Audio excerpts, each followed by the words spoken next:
Three. Hello bran, আসসালামু আলাইকুম। আশা করি সকলে ভালো আছেন। তো আমি গাজী আলামিন চলে আসলাম আজকে আরও একটি নতুন ভিডিও নিয়ে। আজকে দেখতে পাচ্ছেন আমরা যেখানটাতে বসে আছি, এটা একটা পেঁয়াজের ক্ষেত। পেঁয়াজ কিন্তু একটা বেশ লাভজনক ফসল। তো দেখতে পাচ্ছেন এই যে পেঁয়াজের প্রধান একটা রোগ আছে, সেটা হচ্ছে যে পেঁয়াজের আগাটা কিন্তু আপনার শুকিয়ে যায়। তো পেঁয়াজের আগা শুকানো রোগটাই কিন্তু আপনার মেন সমস্যা।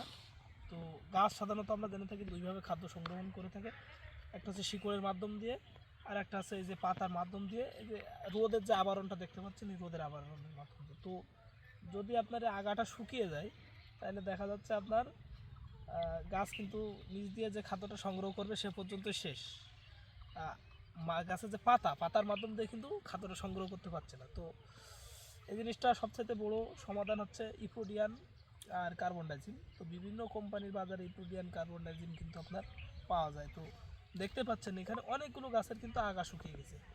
এই গাছের আগা যদি একবার শুকিয়ে যায়, তাহলে কিন্তু আপনার এই পেঁয়াজটা কিন্তু আপনার মোটা হয় না, একটা নির্দিষ্ট জায়গায় যেয়ে কিন্তু আপনার এটা থেমে যায়। তো এর পাশাপাশি পেঁয়াজের জন্য যে সবচেয়ে ভালো প্রোডাক্ট, সেটা আপনার সরাসরি নাম বলি, বায়ার কোম্পানির যে লুনা, সিনজেন্টা, নাভিস, ডিও, এই জাতীয় প্রোডাক্টগুলো কিন্তু আপনার এই পেঁয়াজের জন্য কিন্তু খুব কার্যকরী। এছাড়া আপনার ছত্রাকনাশক এবং অন্য অন্য পিজিআর গ্রুপের যে ভিটামিনগুলো কিন্তু আপনার পেঁয়াজে ব্যবহার করা যায়। তো পেঁয়াজকে সুস্থ রাখতে, গাছের এই যে আগা শুকানোটা বন্ধ করতে সবচাইতে যে কার্যকর যে প্রোডাক্টটা, সেটা হচ্ছে আপনার ইপ্রোডিয়ান গ্রুপ প্লাস ইপ্রোডিয়ান কার্বন ডাইজিম। এখন একটা আধুনিক কিন্তু আপনার বাজারে ইতিমধ্যে এসে গেছে।